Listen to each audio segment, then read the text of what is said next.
शुक्रिया जनाब स्पीकर साहब। मैं मजम्मती करारदाद की अपनी पार्टी की तरफ से और अपनी तरफ से हिमायत करती हूँ।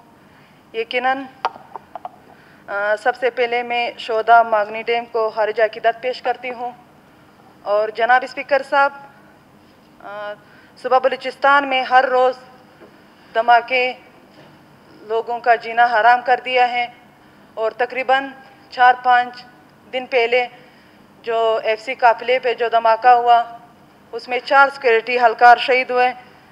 इसी तरह पहले मलक बिदला काजी को शहीद किया। यकीनन हम इसकी जितनी भी मजम्मत की जाए कम है। और इसी तरह वाक़े हर रोज़ हमारे बलूचिस्तान में हो रही है पुलिस फोर्स के साथ और FC फोर्स के साथ। हम जितनी भी मजम्मत की जाए कम है। यकीनन कुछ भी हल निकालना पड़ेगा। और यहाँ पे दूसरी बात जनाब स्पीकर साहब, मैं पाकिस्तानी मीडिया के हवाले से कुछ बात करना चाहती हूँ।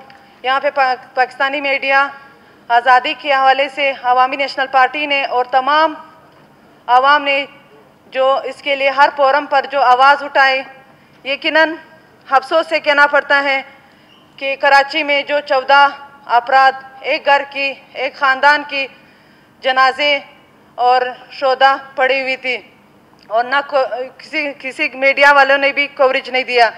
यकीनन यहाँ पे बलूचिस्तान में तकरीबन 11 रोज़ धरना थी और ना धरने को कवरेज किया। और यहाँ पे उस धरने में शोधा भी मौजूद थी, ना वो शोधा की कवरेज दिया। यहाँ पे बलूचिस्तान की फोर्स थी, वो भी ये नहीं थी कि ये कोई और पार्टी से ताल्लुक़ रखी थी, मगर वो पार्टी से ताल्लुक़ थी, वो भी अवामी नेशनल पार्टी से ताल्लुक़ थी। यकीनन अवामी नेशनल पार्टी से जो 2 मेंबर्स थी, जो 2 अरकान थी, वो सोबत खान मुदस्सिर खान थे और ज़ैनुल्लाह थे। और ज़ैनुल्लाह थे, इनको कोई कवरेज नहीं दिया है। मैं मीडिया वालों से शर्म आनी चाहिए कि यहाँ पे बलूचिस्तान में जितनी भी धरने हैं और धरने में शोधा पड़ी हुई हैं, उन लोगों को भी कवरेज नहीं दे रहे हैं। और यहाँ पे तो पाकिस्तान में या इस्लामाबाद में जाए जो भी मसला हो, एक मामूली सा मसला हो, इतनी कवरेज देते हैं और हर टाइम उस पर मीडिया पे चला रहे हैं। और यहाँ पे मैं मीडिया वालों से ये रिक्वेस्ट करती हूँ कि कम अज़ कम आप अपनी शोधा के लिए कुछ ना कुछ कवरेज दे देते, ये भी आप लोगों के लिए एक एजाज़ होती।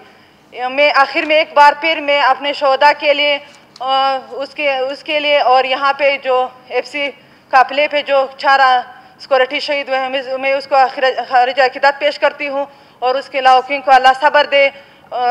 और आखिर में एक बार आप सबका शुक्रिया अदा करती हूँ। शुक्रिया मैडम शाहिना काका।